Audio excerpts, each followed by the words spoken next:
Western Mass News is your vaccine authority, and the Bay State is a little less than 2 weeks away from allowing all people 16 and over to sign up for the COVID-19 vaccine.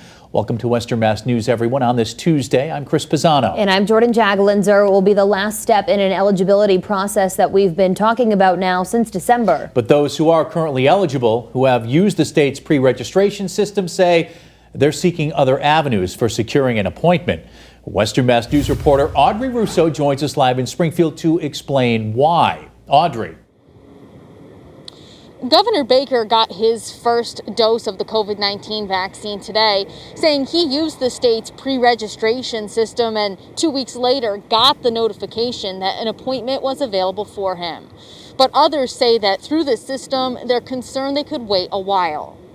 The day it was available, I pre-registered. Springfield resident Flo Standish signed up for Massachusetts' COVID-19 vaccine pre-registration system. But as the days to her eligibility dwindled, she was concerned it might take a while to actually get an appointment. I did read that it would probably be several weeks before I heard from them. So that's why I decided to look elsewhere. Standish says she went to the Springfield website and was able to find appointments at one of the clinics reserved for city residents only. The first available appointment was Thursday at 9:40 at the Raymond Jordan Center.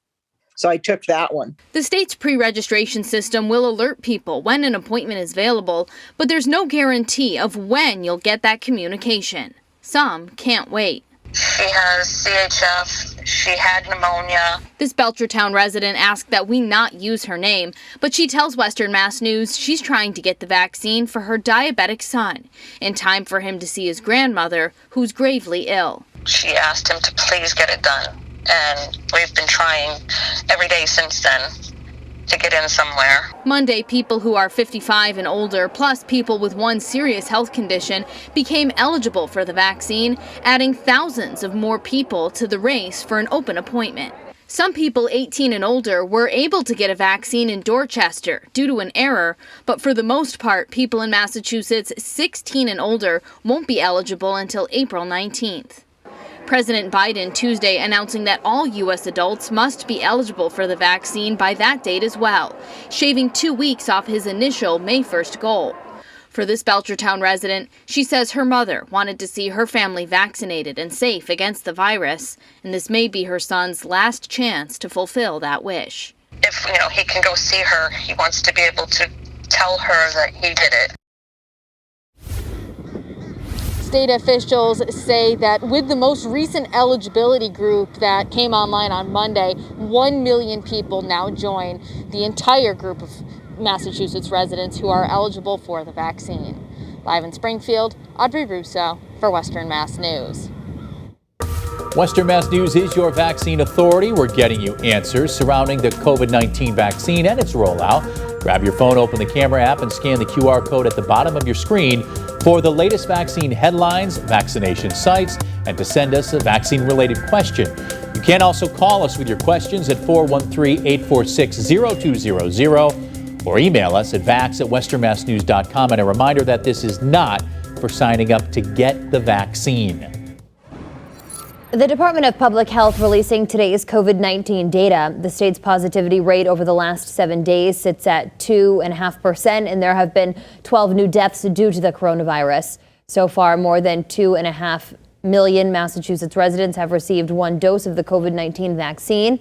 There are approximately 6.8 million who live in the Bay State. For a full look at those numbers, you can check out our free Western Mass News streaming app. New at 6, the American Civil Liberties Union, the ACLU, filed a lawsuit today calling for an investigation into Springfield Police Department misconduct and the Hampden County DA's office. The group saying the DA's office failed to investigate and disclose the misconduct in the department. Western Mass News reporter Lindsay Kane is live for us in Springfield now with more. Lindsay? Chris and Jordyn, this lawsuit comes after the July report from the Department of Justice found the Springfield Narcotics Unit used excessive force in many instances over the last few years. This lawsuit filed today in the Massachusetts Supreme Judicial Court by the ACLU is now questioning the Hampden County District Attorney's role in the misconduct by the Springfield Police Department. It's the worst kept secret in Springfield that cops are beating folks up in the streets and lying about it. And on top of that, the DA is helping to cover it up by not disclosing that misconduct in criminal cases. And this has been going on for years. He says this lawsuit goes further than the DOJ report, which is the only police department investigation by the former Trump administration.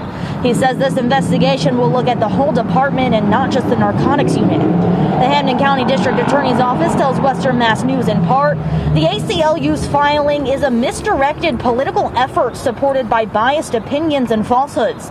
It is baseless and inaccurate, and we will litigate it as such. And Springfield Police Commissioner Cheryl Clapprood tells Western Mass News the Springfield Police Department has not been served and has not had the opportunity to review the lawsuit in question. As for ongoing efforts to modernize the department, she says, we have seen positive early results, including our mental health professional co-responder program, our approach to illegal firearms, and a prioritization of internal affairs and holding all of our officers and employees accountable. We're told the DA's office has 30 days to respond to the lawsuit. Live in Springfield, Lindsay Kane, Western Mass News. Lindsay, thanks for that live report.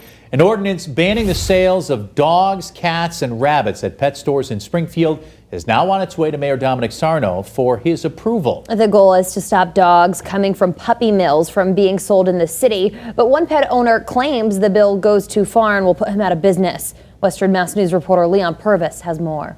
Unfortunately, my staff will lose their jobs and we'll have to go out of business. Chris Carty, the president and owner of the puppy place in Springfield, speaking with Western Mass News about a bill passed unanimously by the Springfield City Council to ban pet stores from selling dogs, cats, and rabbits. He says if it becomes law, his employees will be jobless. But one local advocate says pet shops like the puppy place can adapt like other communities in the Bay State. Both Boston and Cambridge passed such an ordinance, the same ordinance that we just passed here. And there are businesses that were selling dogs, cats, or rabbits that are still in business. They've just modified their business. Modifying the business will be to sell pet products only. Springfield Mayor Dominic Sarno is in full support of the bill in order to stop the sale of sick animals. You've heard horror stories that have happened to our beloved pets on these puppy-type mills and rabbit-type mills. So this is something that I am very supportive of. And once the council puts it across, I will sign it. The puppy place claims they don't get their dogs from puppy mills. We don't support puppy mills. We do our best to vet our breeders and who we're buying dogs from. But the president of the Western Mass Animal Rights Advocates says otherwise. We have government documentation that we acquired with their breeders' names, proving that they are from puppy mills. So the store is being dishonest about where the dogs come from. Now, the owner of the puppy place says he plans to appeal the ordinance once the mayor signs the bill. I feel like what they did was unfair, unjust, and could be actually unconstitutional, to be honest with you. In Springfield, Leon Purvis, Western Mass News.